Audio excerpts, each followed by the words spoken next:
तो दोस्तों, ये स्टोरी बिल्कुल नई है और इसकी कहानी काफी ज्यादा दिलचस्प है। कहानी की शुरुआत तब होती है जब एक लड़का अचानक अपनी आंखें खोलता है। उसे आसपास कुछ भी साफ साफ समझ नहीं आता। वो हैरान होता है कि वो यहाँ कैसे आ गया। उसके सामने एक औरत खड़ी होती है जो प्यार से मुस्कुरा रही होती है। उसे दिल से महसूस होता है कि ये उसकी माँ है, लेकिन फिर भी उसका मन कहता है कि कुछ तो अजीब है, क्योंकि उसे याद है कि उसकी माँ ऐसी नहीं दिखती थी। वो अपना हाथ उठाने की कोशिश करता है, लेकिन तभी उसे रियलाइज होता है कि उसका हाथ बहुत छोटा है।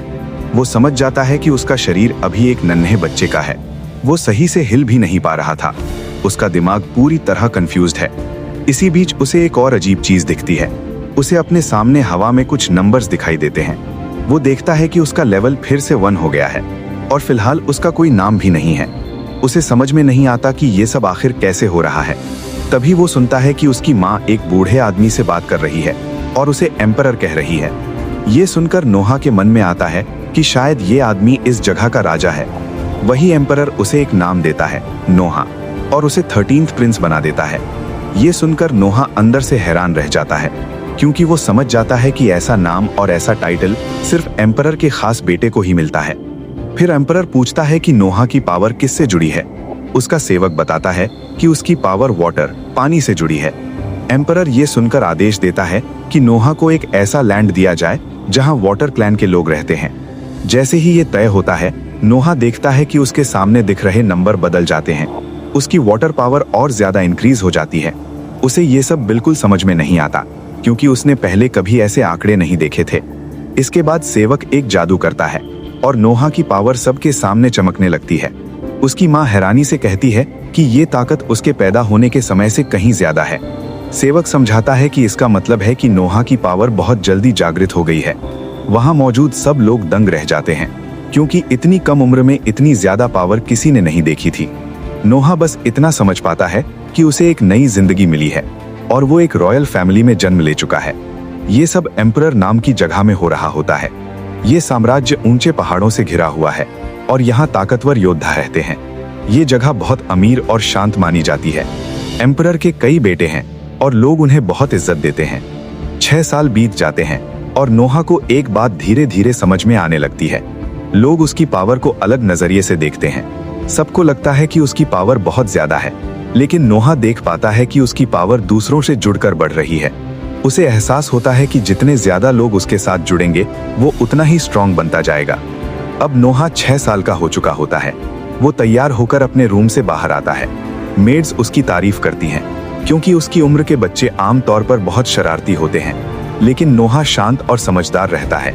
फिर भी नोहा जानता है कि वो अभी छोटा है और उसकी अपनी लिमिट्स हैं। ब्रेकफास्ट के समय उसे बताया जाता है कि क्राउन प्रिंस और 4th प्रिंस उससे मिलने आए हैं। नोहा समझ जाता है कि इतने बड़े लोग वेटिंग में हैं, ये ठीक नहीं है। वो तुरंत उठकर उनसे मिलने चला जाता है।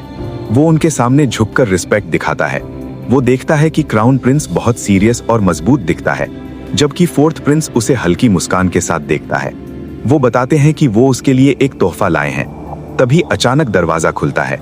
एक आदमी बड़ी मुश्किल से एक भारी चीज अंदर लाता है, जो एक छोटे ताबूत जैसी लगती है। जैसे ही वो चीज जमीन पर रखी जाती है, नोहा के दिल में अजीब सी भारी फीलिंग आ जाती है। उसे लगता है जैसे बहुत सारे लोग दर्द में चीख रहे हों और मदद मांग रहे हों। नोहा समझ जाता है कि ये कोई नॉर्मल गिफ्ट नहीं है और अब कुछ बहुत सीरियस होने वाला है। कॉफिन के अंदर रखी तलवार से बहुत डरावनी वाइब्स निकल रही होती हैं। ऐसा लगता है जैसे उस तलवार के अंदर बहुत दर्द और बुरी यादें कैद हों। नोहा को समझ में नहीं आता कि उसे क्या करना चाहिए। तभी क्राउन प्रिंस उससे कहता है कि वो उस तलवार को उठाकर देखे। नोहा जानता है कि रॉयल फैमिली में मिला गिफ्ट मना नहीं किया जा सकता। डरते हुए वो दोनों हाथों से उस तलवार को पकड़ लेता है और उसके दिल की धड़कन तेज हो जाती है, क्योंकि उसे लगने लगता है कि अब कुछ बड़ा होने वाला है। तलवार बहुत ज्यादा हैवी होती है। नोहा के नन्हे शरीर पर पूरा जोर पड़ता है, लेकिन वो उसे गिरने नहीं देता। उसके हाथ कांपते हैं, फिर भी उसकी पकड़ ढीली नहीं होती। कमरे में खड़े सब लोग ये देखकर बिल्कुल चुप हो जाते हैं। किसी को समझ में नहीं आता कि इतना छोटा बच्चा इतनी भारी तलवार को कैसे संभाल पा रहा है। फिर उसे बताया जाता है कि इस तलवार का नाम लिवियाथन है। ये वाटर पावर से जुड़ी बहुत पावरफुल तलवार है। इसे कंट्रोल करने की कोशिश में कई लोग अपनी जान तक गंवा चुके हैं। ये सुनते ही नोहा का दिल तेज धड़कने लगता है और उसका हाथ थोड़ा और कांप जाता है। लेकिन वो खुद को संभाल लेता है। उसे ये भी बताया जाता है कि ये तलवार हर किसी को एक्सेप्ट नहीं करती। जिनके अंदर सही पावर और सही नेचर नहीं होता वो इसे उठाते ही बुरी हालत में पहुंच जाते हैं। लेकिन नोहा इसे पकड़े रहता है। धीरे धीरे उसे समझ में आने लगता है कि ये सब उसका टेस्ट लेने के लिए किया गया था। उसके मन में थोड़ी उदासी आ जाती है, लेकिन वो कुछ नहीं कहता। वो जानता है कि अभी शांत रहना ही सबसे सेफ है। उस रात नोवा अपने रूम में होता है। तभी वो देखता है कि उसकी मेड जोई पहले जैसी खुश नहीं लग रही है। उसका चेहरा उतरा हुआ होता है और आंखों में चिंता साफ दिखती है। नोवा उससे वजह पूछता है। काफी देर बाद जोई सच बताती है। वो बताती है कि उसके गांव में अचानक तेज बाढ़ आ गई थी। खेत बह गए, घर टूट गए और उसकी माँ वहां अकेले फंस गई थी। अब उसके पास ना काम बचा है और ना ही कोई सहारा। ये सुनकर नोवा का मन भारी हो जाता है। वो ज्यादा देर सोचता नहीं। वो तुरंत फैसला करता है कि जोई की माँ को अपने महल में काम दिया जाएगा ताकि वो सेफ रह सके। वो उसके रहने के लिए जगह और अच्छी सैलरी देने का भी इंतजाम करता है। नोवा के लिए ये सब नॉर्मल बात होती है, लेकिन जोई के लिए ये नई जिंदगी जैसी होती है। जोई की आंखों में आंसू बहने लगते हैं। उसके दिल से बहुत बड़ा बोझ उतर जाता है। नोवा बस इतना सोचता है कि जो लोग उसके साथ हैं उन्हें डर और मजबूरी में नहीं जीना चाहिए। वो चाहता है कि उसके आसपास के लोग सेफ रहें और उन्हें किसी मुश्किल में अकेले न छोड़ा जाए। इसके बाद नोवा घर का सारा काम देखने वाले मैनेजर को बुलाता है। वो उसे कहता है कि जहां फ्लड आई वहां की लैंड खरीदी जाए। उसका सोचना साफ होता है कि मुश्किल समय में लोग घबराकर अपनी जमीन बहुत सस्ते दामों में बेच देते हैं। अगर लैंड पहले खरीद ली जाए तो कई फैमिलीज को बाद में बचाया जा सकता है। ये सुनकर सब लोग हैरान रह जाते हैं। उन्हें यकीन नहीं होता कि इतना छोटा बच्चा इतनी दूर की सोच सकता है। नोवा के लिए ये अजीब नहीं होता। उसकी बॉडी भले ही छोटी हो, लेकिन उसकी सोच बहुत बड़ी होती है। वो समझ चुका होता है कि असली पावर सिर्फ मैजिक या हथियार में नहीं होती, बल्कि सही समय पर सही डिसीजन लेने में होती है। एल्मीरिया में आने वाला टैक्स और एम्परर की तरफ से मिलने वाले गिफ्ट्स को मिलाकर 13th प्रिंस नोवा के पास लगभग 5 लाख रियाल होते हैं। लेकिन पूरा हिसाब लगाने पर पता चलता है कि अभी भी करीब 2 लाख रियाल कम है। नोवा चुपचाप बैठकर सब सोचता रहता है। फिर वो एक बड़ा और सख्त फैसला लेता है। वो कहता है कि कैपिटल के साउथ में जो लैंड उनके नाम है उसे बेच देना चाहिए। ये लैंड बहुत स्पेशल होती है क्योंकि ये खुद एम्परर ने गिफ्ट दी थी। ऐसी लैंड को बेचना आसान नहीं होता और इसे गलत भी माना जा सकता है। ये सुनते ही हाउस में मौजूद सब लोग घबरा जाते हैं। उन्हें डर लगता है कि अगर एम्परर को पता चला तो वो नाराज हो सकते हैं। जोई और डायलिन दोनों नोवा को रोकने की कोशिश करते हैं। वो कहते हैं कि कोई और रास्ता निकाला जा सकता है, लेकिन नोवा बिल्कुल शांत रहता है। वो कहता है कि बड़े घर में जन्म लेने का मतलब सिर्फ आराम से जीना नहीं होता। इसका मतलब ये भी होता है कि जब लोगों पर मुसीबत आए तो सबसे पहले आगे बढ़कर मदद करनी चाहिए। अगर थोड़ी सी परेशानी उठाने से बहुत लोगों की जान बचाई जा सकती है तो वो ये रास्ता चुनने को तैयार है। ये सुनकर डायलिन का सिर झुक जाता है। उसे समझ में आ जाता है कि नोवा उम्र में भले ही छोटा हो, लेकिन समझदारी में बहुत बड़ा है। डायलिन को याद आता है कि वो खुद भी उसी एरिया से है जहां हाल ही में बाढ़ आई थी। उसका मन और भी भर जाता है। वो नोवा को दिल से धन्यवाद देता है और तय करता है कि वो उसके हर डिसीजन और हर ऑर्डर के साथ खड़ा रहेगा। अगले दिन घर में काफी हलचल थी। सफर की तैयारी शुरू हो चुकी थी। गाड़ियों की मरम्मत हो रही थी। खाने पीने का सामान रखा जा रहा था। कई घर टूट चुके थे और कीचड़ में लोगों की जिंदगी दब सी गई थी। वहां खड़ा सब देखकर उसे तुरंत समझ में आ गया कि सिर्फ पैसे बांटने से कुछ नहीं होगा। यहाँ सही प्लानिंग की जरूरत है। उसने डायलिन को गवर्नमेंट ऑफिस भेज दिया ताकि लैंड पेपर्स की जांच हो सके। फ्लड में बहुत से लोगों के कागज वहां बह गए और अगर समय पर मदद ना की गई तो चालाक लोग उन्हें धोखा दे सकते हैं। लोग ये सब देखकर हैरान थे। उन्हें यकीन नहीं हो रहा था कि नोहा एक नज़र में इतनी सारी बातें समझ गया। नोहा खुद जमीन देखने निकल पड़ा। खेतों में पानी भरा हुआ था। सब्जी सड़ चुकी थी। इस साल खेती होना नामुमकिन लग रहा था। इसका मतलब साफ था, लोगों के पास ना खाने का इंतजाम होगा ना कमाने का।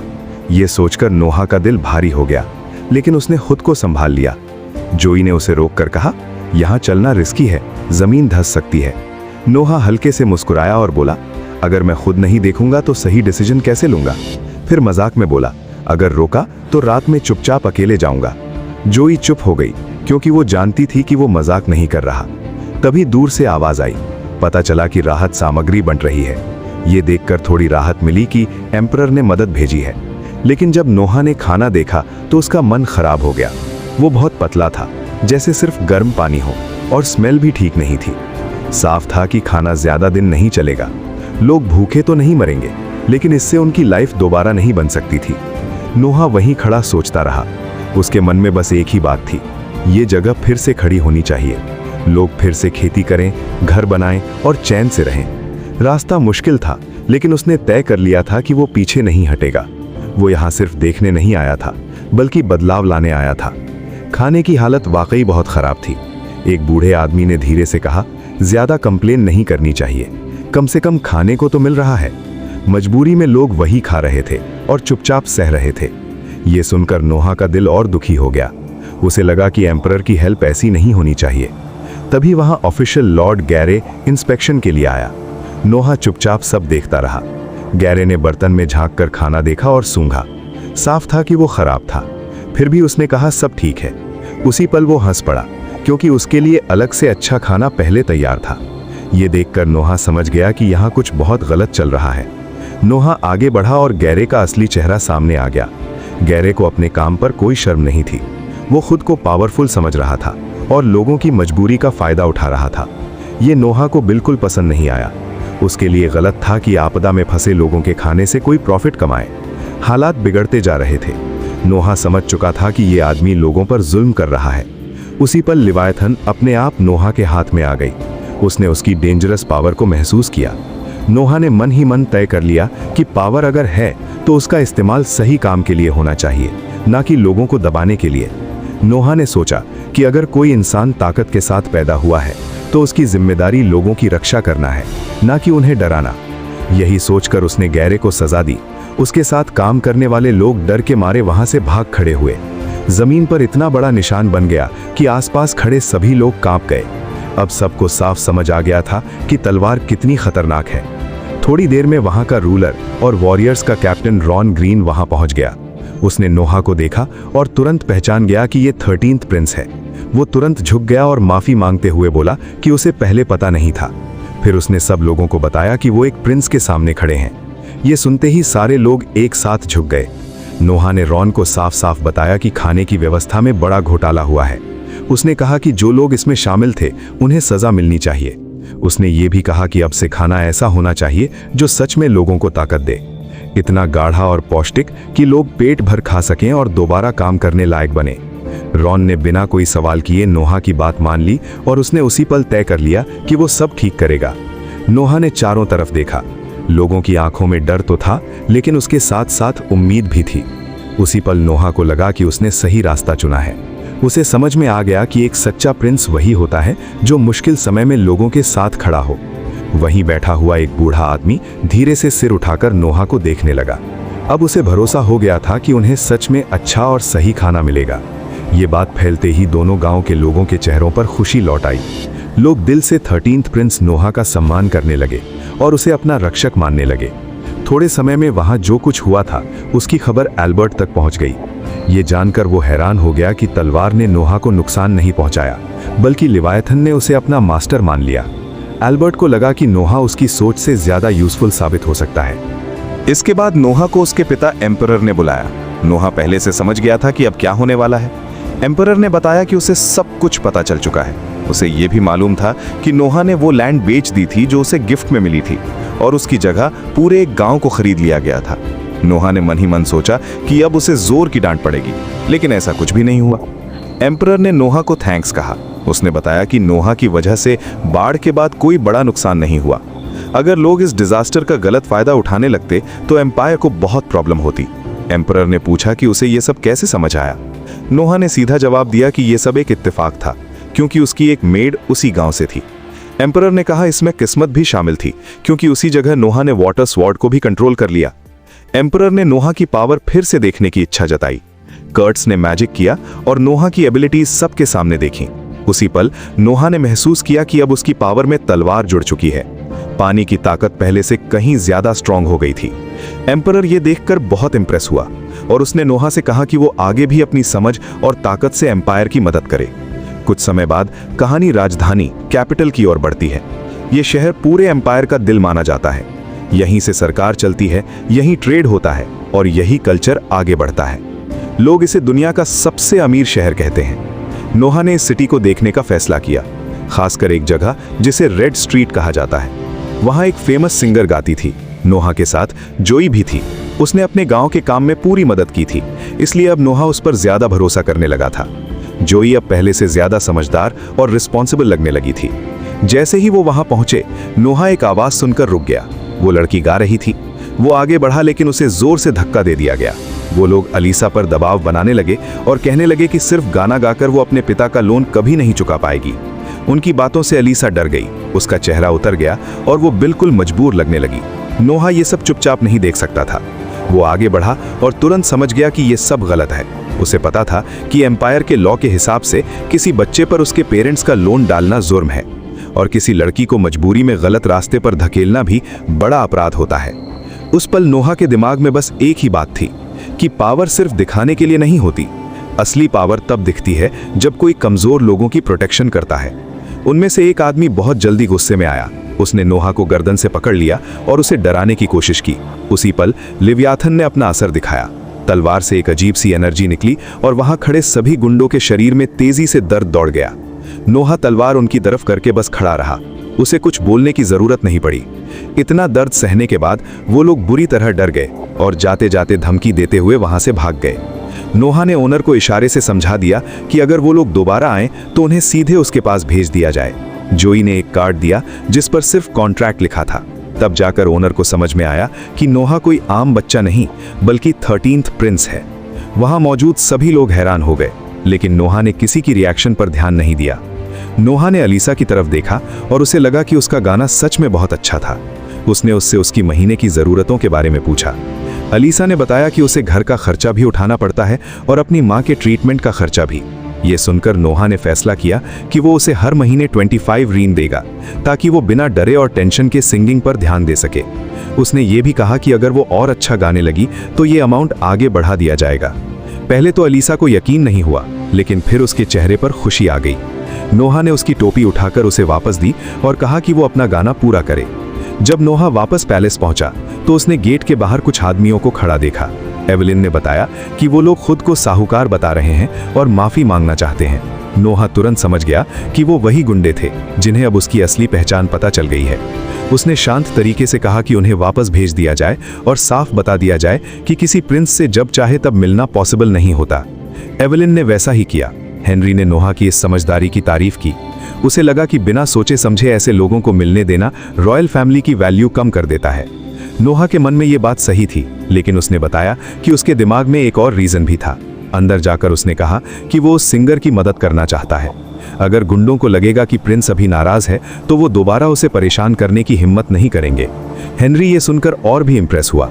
उसे लगा कि इतनी कम उम्र में नोहा इतने आगे की सोच सकता है, ये बड़ी बात है। उसने सोचा कि बाकी बच्चे जो उम्र में नोहा के आसपास हैं अभी इतनी समझ नहीं रखते। नोहा जानता था कि भाई होने के बावजूद उसकी परवरिश और सोच अलग है। फिर बात मैजिक स्वॉर्ड पर आ गई। हेनरी को लगा था कि नोहा सच में उसे कंट्रोल कर चुका है। नोहा ने मन ही मन माना कि ये सब हेनरी की एडवाइस की वजह से ही पॉसिबल हुआ है, क्योंकि उसने पहले ही कहा था कि स्वॉर्ड की अपनी मर्जी होती है। हेनरी ये सोचकर हैरान था कि नोहा इतनी बड़ी स्वॉर्ड को अपने साथ कैसे रखता है। तब नोहा ने उसे दिखाया कि स्वॉर्ड असल में हमेशा बड़ी नहीं रहती, वो पल भर में उसके हाथ में आ गई। हेनरी अपनी जगह से उठ गया क्योंकि उसे इसकी उम्मीद नहीं थी। नोहा ने समझाया कि स्वॉर्ड पहले से उसकी स्लीव में छुपी हुई थी। फिर उसने लिव्याथन को बहुत छोटा बना दिया। ये तरीका था जिससे वो उसे हमेशा अपने पास रखता था। नोहा ने बताया कि ये तरीका स्वॉर्ड ने खुद उसे सिखाया था। हेनरी को ये बात समझने में समय लगा, क्योंकि वो स्वॉर्ड सैकड़ों सालों से नेशनल ट्रेजर की तरह रखी गई थी। उसी रात नोहा ने देखा कि वही गुंडे अभी पैलेस के बाहर खड़े हैं। पूरा दिन बीत गया और अब उनका पेशेंस पूरी तरह खत्म हो गया था। जैसे ही नोहा बाहर आया, उनमें से एक आदमी बिल्कुल आपा खो बैठा और गुस्से में उसकी तरफ बढ़ गया। बाकी लोग उसे रोकने की कोशिश कर रहे थे, लेकिन वो किसी की सुनने को तैयार नहीं था। नोहा ने कुछ नहीं कहा। उसने बस एक नज़र उसकी तरफ देखी। लिव्याथन की बहुत हल्की सी पावर बाहर निकली और वो आदमी वहीं जम गया, जैसे शरीर ने उसका साथ छोड़ दिया हो। बाकी लोग डर गए। उन्होंने किसी तरह उसे संभाला और जल्दी से वहां से हट गए। माहौल फिर से शांत हो गया। हेनरी ये सब देखकर समझ गया कि नोहा ने फिर से स्वॉर्ड की पावर का इस्तेमाल किया है।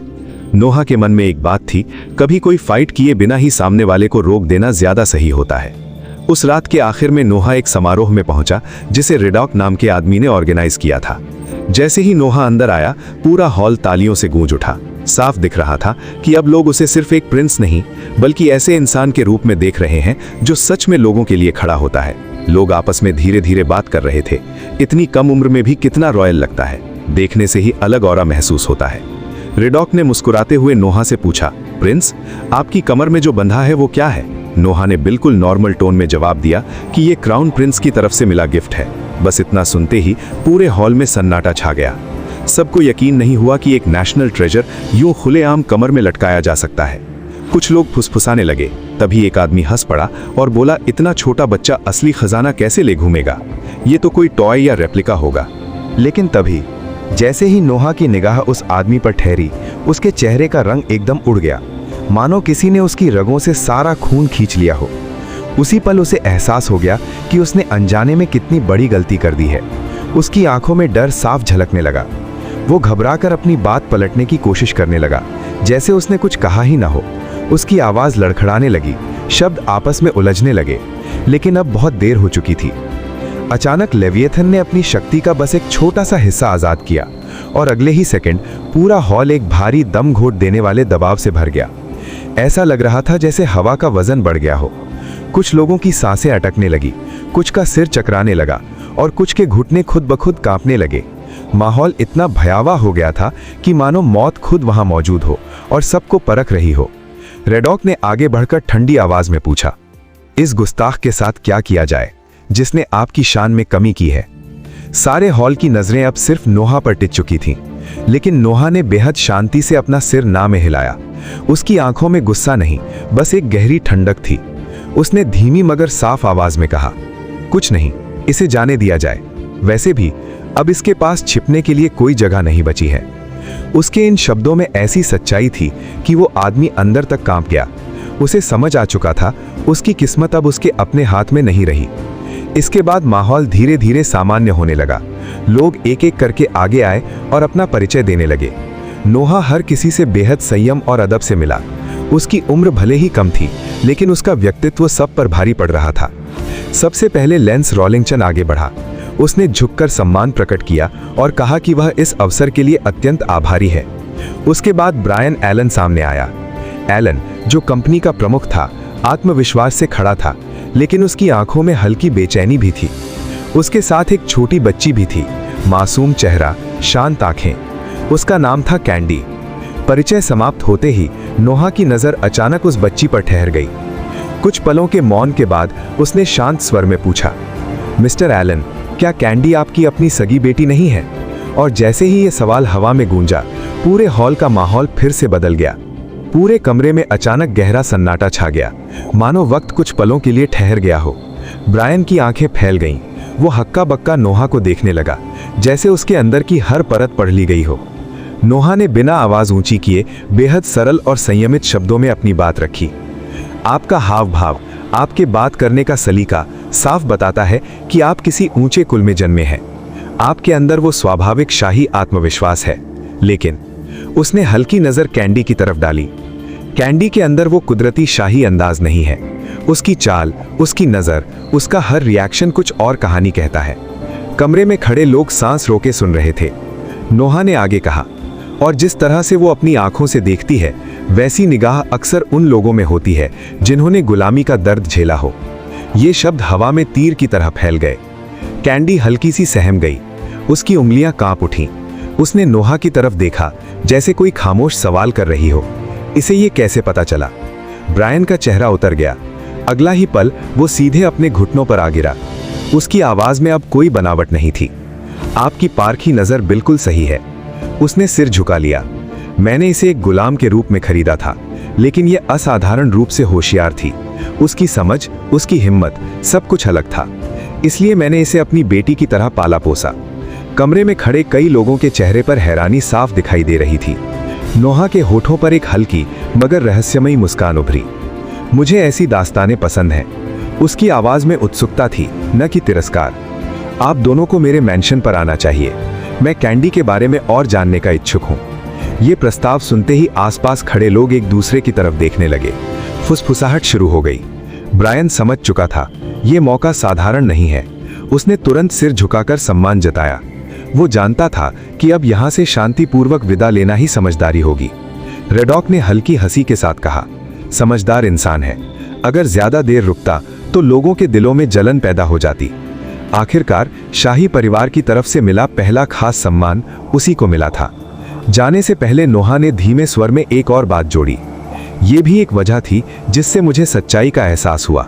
जब मैंने तलवार का प्रयोग किया, उसकी आंखें हल्की सी गंभीर हो गईं। कैंडी अपने पिता के बचाव में बिना सोचे आगे आ गई थी। कुछ पलों के लिए वो चुप रहा। इतनी नन्ही बच्ची और इतनी मजबूत वफादारी। कमरे में मौजूद हर व्यक्ति समझ चुका था ये कहानी अभी खत्म नहीं हुई है। आमतौर पर ऐसी स्थिति में कोई भी इंसान सबसे पहले खुद को बचाने की कोशिश करता है, लेकिन उसने ऐसा नहीं किया। उस नन्ही बच्ची ने बिना एक पल गंवाए दूसरे की रक्षा करने का फैसला किया। रेडॉक ने सहमति में धीरे से सिर हिलाया। उसकी आंखों में भी सम्मान साफ झलक रहा था।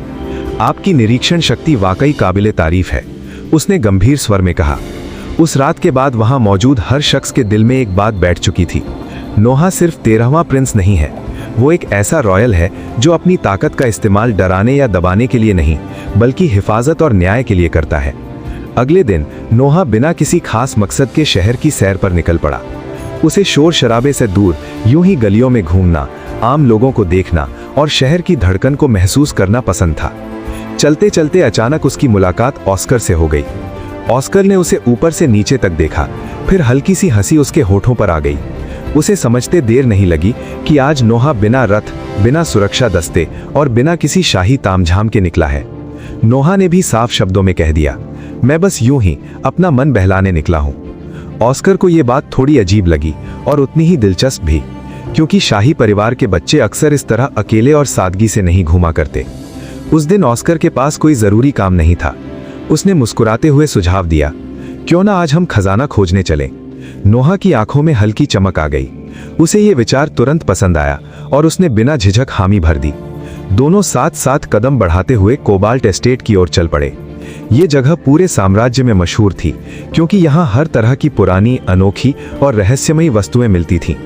नोहा ने वहां कदम रखते ही महसूस किया कि ये गली सिर्फ खरीद फरोख्त की जगह नहीं है, ये लोगों की समझ, लालच और नीयत को परखने का मैदान भी है। ऑस्कर ने चलते हुए नोहा को समझाया, यहाँ असली खजाने के साथ साथ बहुत सारा नकली माल भी मिलता है। हर दुकानदार खुद को पारखी साबित करने की कोशिश करता है, लेकिन असली चीज पहचानना हर किसी के बस की बात नहीं है। उसने हल्की मुस्कान के साथ जोड़ा, यही एक सच्चे रईस की असली पहचान होती है। दोनों भाई एक दुकान से दूसरी दुकान भटकते रहे। कहीं पुराने सिक्कों के ढेर लगे थे, कहीं टूटे फूटे हथियार धूल में दबे पड़े थे। अजीबोगरीब पत्थर, रहस्यमयी ताबीज और ऐसे कई सामान थे जिनकी कहानियां शायद समय के साथ खो चुकी थीं। नोहा हर वस्तु को ध्यान से देखता, उसे हाथ में उठाकर जांचता, उसकी बनावट, उसका वजन, उसकी ऊर्जा महसूस करने की कोशिश करता, लेकिन किसी में भी उसे वो खास बात, वो अनोखी चमक महसूस नहीं हुई। पूरा दिन इसी तरह गुजर गया। आखिरकार ऑस्कर ने थककर गहरी सांस ली और कहा, लगता है आज किस्मत हमारा साथ नहीं दे रही, शायद हमें खाली हाथ लौटना पड़े। नोहा को भी कुछ ऐसा ही लग रहा था, लेकिन जैसे ही वे वापस मुड़ने वाले थे, उसकी नजर अचानक एक छोटी सी धूल से ढकी पुरानी किताब पर जा ठहरी। वो किताब देखने में बेहद साधारण थी। कवर फीका पड़ चुका था, किनारे घिस चुके थे। उसकी कीमत भी महज 3 रैन थी। नोहा खुद नहीं समझ पाया कि उसके कदम क्यों रुक गए। बस उस किताब में कुछ अलग सा एहसास था, कुछ ऐसा जो शब्दों में बयान नहीं किया जा सकता। बिना ज्यादा सोचे उसने आगे बढ़कर वो किताब खरीद ली। जब ऑस्कर ने नोहा के हाथ में वो पुरानी किताब देखी, एकदम से गंभीर हो गया। उसने बारीकी से किताब को जांचा और फिर अचरज से बोला कि ये तो एंड्रिया नाम के एक महान जादूगर की असली ग्रीमोर लगती है। ये कोई मामूली किताब नहीं है। अगर इसके पन्नों का ज्ञान सही साबित हुआ तो ये 1000 रैन तक में बिक सकती है। ऑस्कर समझ नहीं पा रहा था कि नोहा ने इतनी कीमती चीज इतनी आसानी से कैसे पहचान ली। नोहा ने सच सच बता दिया कि उसे खुद भी इल्म नहीं था, लेकिन जैसे ही उसने किताब को छुआ, उसकी विंड पावर अपने आप थोड़ी बढ़ गई थी। उसी पल उसे लगा कि इस किताब में जरूर कुछ खास है। तभी लेवियाथन ने भी उस किताब पर एक अजीब प्रतिक्रिया दी। नोहा ने अपनी तलवार का रुख किताब की तरफ किया, क्योंकि वो जान चुका था कि जिन चीजों की अपनी चेतना होती है वही उसकी ताकत को बढ़ाती हैं। इसका मतलब था कि किताब भी बिल्कुल साधारण नहीं थी। अचानक किताब से काली ऊर्जा रिसने लगी। वो हाथ से फिसलकर जमीन पर गिरी और अपने आप एक खास पन्ने पर खुल गई। फर्श पर एक जादुई घेरा बन गया और हवा भारी होने लगी। ऑस्कर ने तुरंत पहचान लिया कि ये एक वर्जित किताब है जिसमें उस महान मेज की रूह कैद है जिसने वायु जादू में महारत हासिल की थी। वो डर गया और नोहा से बोला कि यहाँ से निकलना ही अक्लमंदी है, क्योंकि एक आत्मा बदले की आग में खतरनाक हो सकती है। लेकिन नोहा बिल्कुल स्थिर रहा। वो अपनी जगह से टस से मस नहीं हुआ। उसने लेवियाथन की मदद से उस रूह पर पानी की एक जबरदस्त लहर छोड़ी। पानी की वो धार सीधा आसमान की तरफ गई। नोहा को महसूस हुआ कि उसकी शक्ति में फिर से कुछ बदलाव आया है, लेकिन उसने उस पर ज्यादा गौर नहीं किया। उस वक्त उसकी सबसे बड़ी चिंता बस यही थी कि उसका भाई सुरक्षित रहे। ऑस्कर ये देखकर दंग रह गया कि इतना बड़ा हमला होने के बावजूद आसपास की इमारतों या लोगों को कोई खरोंच तक नहीं आई। उसे समझ नहीं आया कि नोहा ने एक पल में यह फैसला कैसे किया कि हमला ऊपर की ओर करना है।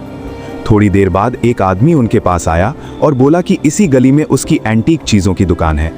उसने अपना नाम एलन बर्चली बताया। उसने कहा कि उसने प्रिंस की काबिलियत देखी है और वो उन्हें एक खास चीज दिखाना चाहता है। खजाने की बात सुनकर नोहा और ऑस्कर उसके साथ उसकी दुकान की तरफ चल दिए। दुकान के अंदर एलन ने उन्हें एक अंगूठी दिखाई। उसने समझाया कि ये अंगूठी सिर्फ अपने असली मालिक के सामने ही अपना असली रूप दिखाती है। उसने कई लोगों को इसे पहनाकर देखा था, लेकिन कभी कोई प्रतिक्रिया नहीं हुई। नोहा ने सीधा सवाल किया कि अगर ऐसा है तो ये बेकार ही हुई। लेकिन एलन ने कहा कि ये सच हो सकता है, पर वो कई बार इसे फेंकने की कोशिश कर चुका है। मजे की बात यह है कि हर बार किसी न किसी तरह ये वापस उसकी दुकान में आ जाती थी, इसलिए उसे यकीन था कि इसमें कोई गहरा राज जरूर छिपा है। ऑस्कर को यह किस्सा मजेदार लगा और उसने नोहा से इसे पहनकर देखने को कहा। नोहा ने जैसे ही अंगूठी पहनी, वो लाल रंग में दमकने लगी। एक आवाज गूंजी जिसने बताया कि उसका दर्जा बहुत ऊंचा है और नोहा उसका नया स्वामी है। नोहा के पास पैसे नहीं थे, लेकिन तभी ऑस्कर बीच में कूद पड़ा। उसने एक ताना मारती हुई हंसी के साथ कहा कि इसकी कीमत वो खुद चुकाएगा और नोहा इसे उसकी तरफ से तोहफा समझे। नोहा कुछ बोलना चाहता था, लेकिन ऑस्कर के चेहरे पर ऐसी अपमानजनक मुस्कान थी कि वो मना नहीं कर पाया। ऑस्कर मजाक के लहजे में बोला, पहले जादुई तलवार मिली और अब जादुई कवच। सच में नोहा में कुछ तो अलग बात है। इसके बाद दोनों दुकान से बाहर आ गए। सड़क पर भीड़ भाड़ थी, लोग आ जा रहे थे। ऑस्कर ने नोहा को जोई के साथ देखा और पूछा कि क्या वो उसे घर छोड़ दे। नोहा ने शांति से मना कर दिया और कहा कि उसे लेने के लिए कोई और आ रहा है। दोनों भाई अभी विदा ले ही रहे थे कि अचानक वही आदमी जिसने पहले भी मुसीबत खड़ी की थी, तलवार लेकर नोहा पर टूट पड़ा। जोई ने बिना सोचे समझे आगे बढ़कर नोहा को बचाने की कोशिश की, लेकिन उससे पहले ही नोहा की अंगूठी की शक्ति अपने आप जाग उठी। हवा में एक मजबूत सुरक्षा कवच बन गया और तलवार उसी पर अटक गई। एक जोरदार टकराने की आवाज के साथ हमला नाकाम हो गया। गार्ड ने फुर्ती दिखाते हुए उस हमलावर को दबोच लिया और जमीन पर गिरा दिया ताकि वो दोबारा हरकत न कर सके। ऑस्कर ये सब बहुत गौर से देख रहा था। उसके चेहरे पर हैरानी साफ झलक रही थी। नोहा ने उसे शांत लहजे में समझाया कि उसने अपनी अंगूठी को अपनी जान से जोड़ दिया था, इसलिए जैसे ही किसी ने उसे नुकसान पहुंचाने की कोशिश की, अंगूठी ने खुद ब खुद उसकी रक्षा कर ली। ये सुनकर ऑस्कर को कानों पर यकीन नहीं हुआ। इतनी कम उम्र में किसी का ऐसी शक्ति को नियंत्रित कर लेना सच में चौंकाने वाली बात थी। उस आदमी का किस्सा खत्म होने के बाद नोहा का मन फिर से रेड स्ट्रीट जाने को हुआ। वो एलिसा का गाना सुनना चाहता था। नोहा ने मन ही मन तय किया कि बाद में वो एमिलिया को सब सच बता देगा, ताकि उसके दिल से हर डर निकल जाए और वो बेफिक्र हो सके। लेकिन जैसे ही वो वहां पहुंचा, उसकी नजरों ने तुरंत भांप लिया, मुसीबत अभी पूरी तरह खत्म नहीं हुई है। अचानक नशे में धुत एक आदमी लड़खड़ाते कदमों से मंच पर चढ़ गया। वो सीधे एलिसा के बेहद करीब पहुंचा और बेहूदगी भरे अंदाज में उससे बदतमीजी करने लगा। एलिसा कुछ समझ पाती उससे पहले ही एक और शराबी वहां आ धमका। दोनों के बीच पहले तीखी बहस शुरू हुई, फिर आवाजें ऊंची हो गईं और देखते ही देखते बात हाथापाई तक पहुंच गई। माहौल बिगड़ने लगा, लोग सहम गए, कुछ पीछे हटने लगे। लेकिन नोहा ने एक पल की भी देरी नहीं की। वो सीधा मंच पर जा चढ़ा। उसकी अंगूठी हल्के से चमकी और अगले ही क्षण एक मजबूत पारदर्शी ढाल बनकर दोनों आदमियों के हाथों को वहीं थाम लिया। उनकी हरकतें जैसे समय में जकड़ दी गई हों। इसके बाद नोहा ने लेवियाथन की शक्ति का बस एक बेहद हल्का अंश प्रयोग किया। एक अदृश्य झटका दोनों के शरीर से टकराया। उनकी आंखों में अचानक खौफ उतर आया और बिना पीछे देखे वो वहां से भाग खड़े हुए। दुकान का मालिक हांफता हुआ नोहा के पास पहुंचा। वो बार बार झुककर माफी मांगने लगा, जैसे कोई बड़ा अपराध हो गया हो। नोहा ने शांत स्वर में बस इतना कहा, ऐसे लोगों को अब अंदर कदम न रखने दिया जाए। मालिक के चेहरे पर लाचारी साफ झलक रही थी। उसने धीमे स्वर में कहा कि ऐसे ही लोग उसकी दुकान का खर्चा चलाते हैं, वो चाहकर भी उन्हें रोक नहीं सकता। नोहा ने उसकी मजबूरी को ध्यान से सुना, कुछ पल सोचा और फिर बिना ज्यादा हिचकिचाए फैसला कर लिया। अगर यही परेशानी है तो वो इस जगह को खुद खरीद लेगा। उसने तुरंत पैसों की भारी थैली आगे बढ़ा दी। उसकी आवाज बिल्कुल साफ और दृढ़ थी, मैं इस जगह को 1000 रेन में खरीद रहा हूं। मालिक पहले तो स्तब्ध रह गया, जैसे उसे यकीन ही न हो रहा हो कि ये सब सच है। फिर धीरे धीरे उसकी आंखों में खुशी की चमक लौट आई। वो बार बार धन्यवाद कहने लगा, मानो उसके सिर से कोई बड़ा बोझ उतर गया हो। सब कुछ शांत होने के बाद एलिसा धीरे धीरे नोहा के पास आई। उसकी आंखों में कृतज्ञता थी और हल्की सी झिझक भी। वो समझ नहीं पा रही थी कि इतने बड़े एहसान का बदला कैसे चुकाए। नोहा ने बहुत सहज स्वर में कहा, तुम्हें कुछ लौटाने की जरूरत नहीं है। उसने हल्की मुस्कान के साथ जोड़ा, बस गाती रहो, क्योंकि तुम्हारी असली दौलत तुम्हारी आवाज है। उसकी आंखों में सच्चाई थी। मैं चाहता हूं एक दिन पूरा एम्पायर तुम्हारा गाना सुने, इसलिए पूरे दिल से रियाज करती रहो। ये सुनते ही एलिसा की आंखों से खुशी के आंसू छलक पड़े। उसका दिल भर आया। उसने मन ही मन कसम खाई कि वो पूरी लगन और ईमानदारी से अभ्यास करेगी। नोहा वापस जाकर जोई के पास बैठ गया। कुछ देर बाद एलिसा फिर से मंच पर आई। उसने सभी से शांति से सुनने की विनती की। इस बार उसकी आवाज में पहले से कहीं ज्यादा जज्बात थे। हर सुर दिल से निकल रहा था। नोहा चुपचाप बैठा रहा। उसकी आंखों में संतोष था। उसके चेहरे पर हल्की सी मुस्कान थी। उसने मन ही मन सोचा कि आज उसने बहुत कुछ देखा और बहुत कुछ सीखा। लेकिन इन सब के बीच जो असली खजाना उसे मिला वो कोई जादुई वस्तु नहीं था। वो थी एक सच्ची आवाज। ऐसी आवाज जो सीधे रूह से निकलती है और बिना किसी जादुई ताकत के भी दिल को छू लेती है। कहानी आगे बढ़ती है। मुख्य किरदार चुपचाप खड़ा है और उसकी दासी उसके कपड़े ठीक कर रही है। तभी वो धीमे स्वर में खबर देती है, हेजोब के गवर्नर जनरल डेड मरी उनसे मिलने आने वाले हैं। लड़के के चेहरे पर जरा भी घबराहट नहीं थी। उसने सीधे आदेश दिया, उन्हें तुरंत भीतर भेजा जाए, मैं तैयार हूं। इस दौरान कहानी एक पुरानी परंपरा को भी उजागर करती है। इंपीरियल सिस्टम में हर राजकुमार को कोई न कोई क्षेत्र सौंपा जाता है, ताकि वो राजकाज और प्रशासन को केवल किताबों से नहीं बल्कि असल जिंदगी में समझ सके। इसी वजह से उन इलाकों में रहने वाले लोग उस प्रिंस को सिर्फ शाही परिवार का सदस्य नहीं बल्कि उस जमीन का असली मालिक मानते हैं। डेड मरी के साथ भी कुछ ऐसा ही था। वो भले ही अल्मीरिया में पैदा हुआ हो, लेकिन हेजोब में सेवा करते करते उसने खुद को पूरी तरह उसी भूमि से जोड़ लिया था।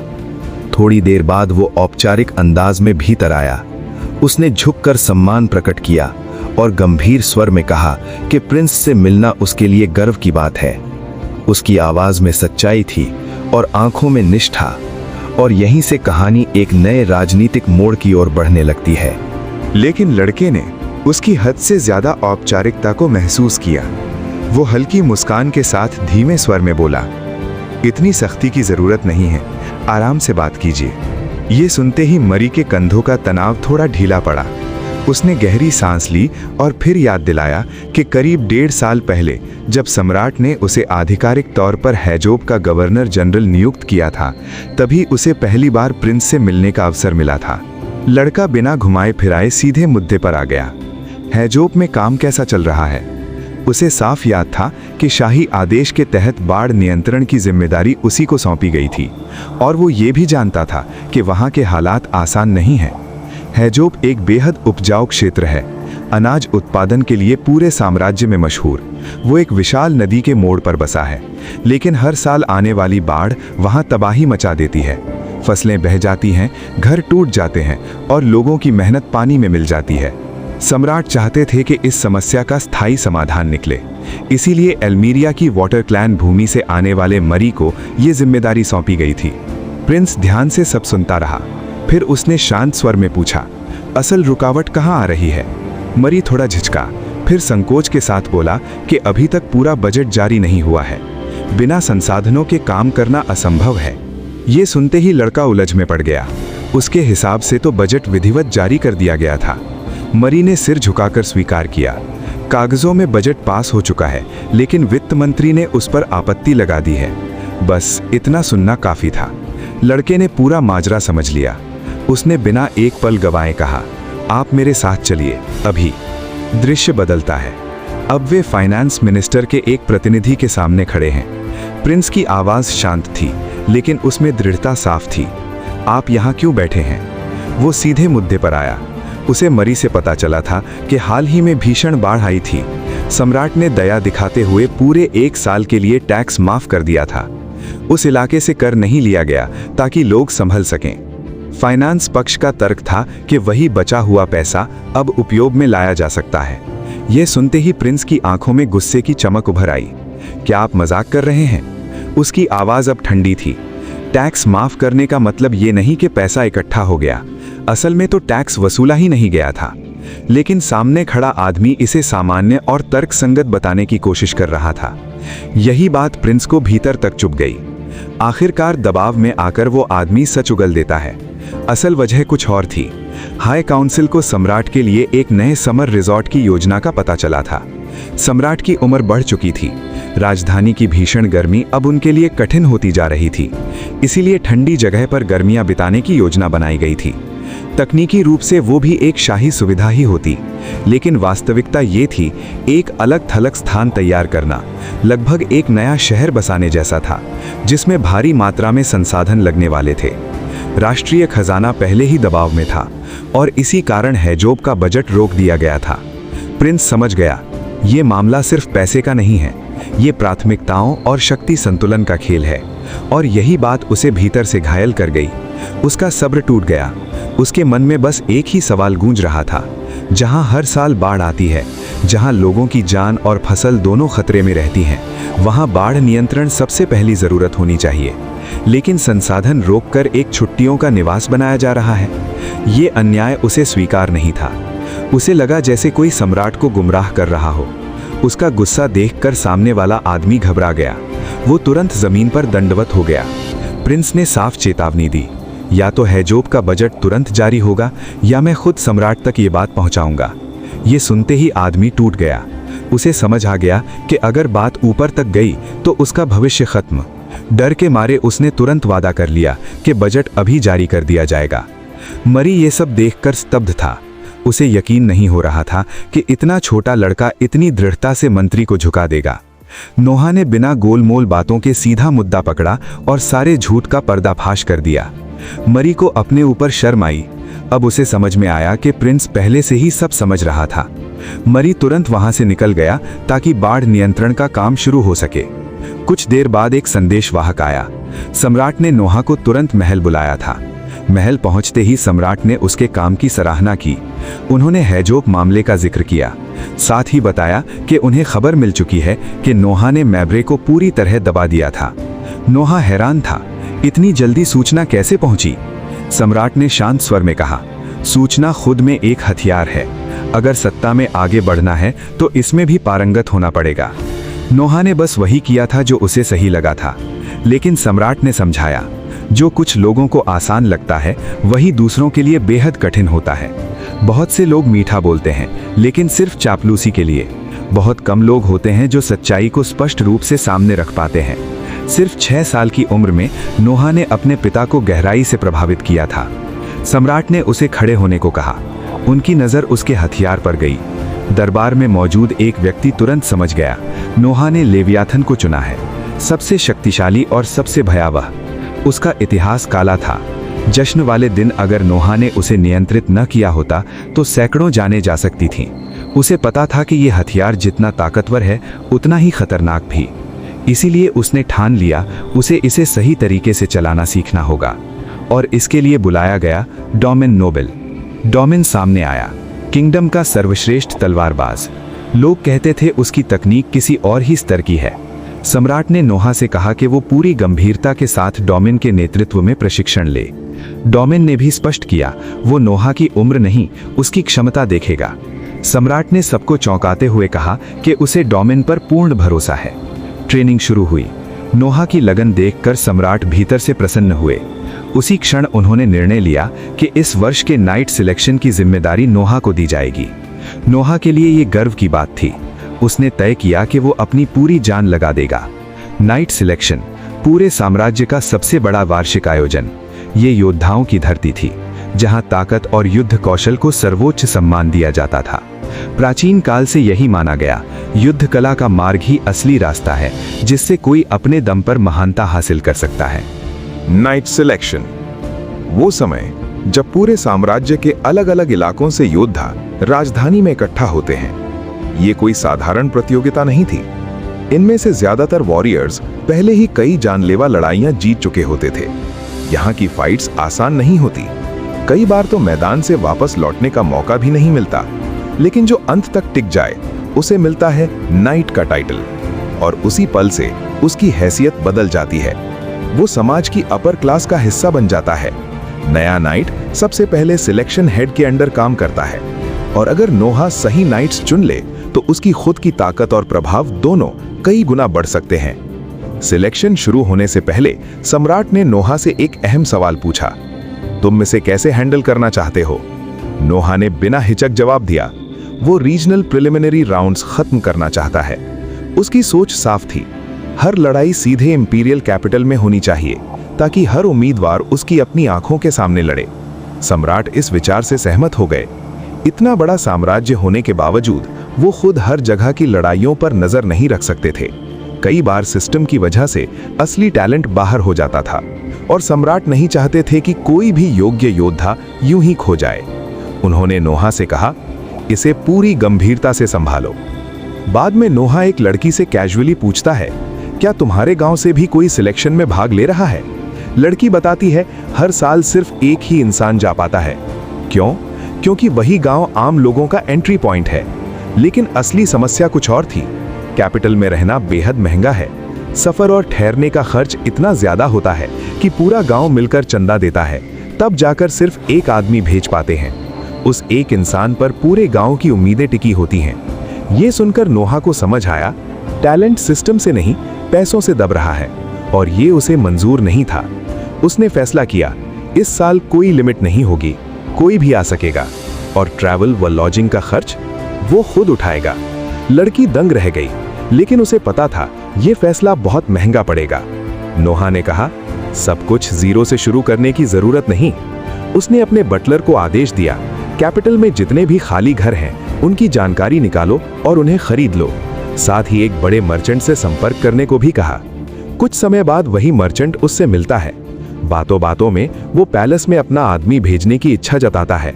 नोहा तुरंत समझ गया, अगर किसी बाहरी का आदमी महल में होगा तो सूचना का बहाव बदल जाएगा। वो साफ कह देता है, अगर सिर्फ सिफारिश चाहिए मैं कर दूंगा, लेकिन खास पसंद मेरी होगी। आखिर में मर्चेंट एक और मांग रखता है, उसकी दुकान पर 13th प्रिंस का क्रेस्ट लग जाए, यानी सीधी लॉयल्टी की मांग। नोहा शांत स्वर में जवाब देता है, मैं खुली दलाली बर्दाश्त नहीं करता। घर लौटते समय उसे एहसास हुआ कि अगर ब्राइन जैसे प्रभावशाली लोग उसके अंडर आए तो उसकी प्रतिष्ठा और बढ़ेगी। लेकिन तभी उसे महसूस हुआ कि वाटर से जुड़ा उसका स्टेटस कमजोर हुआ है।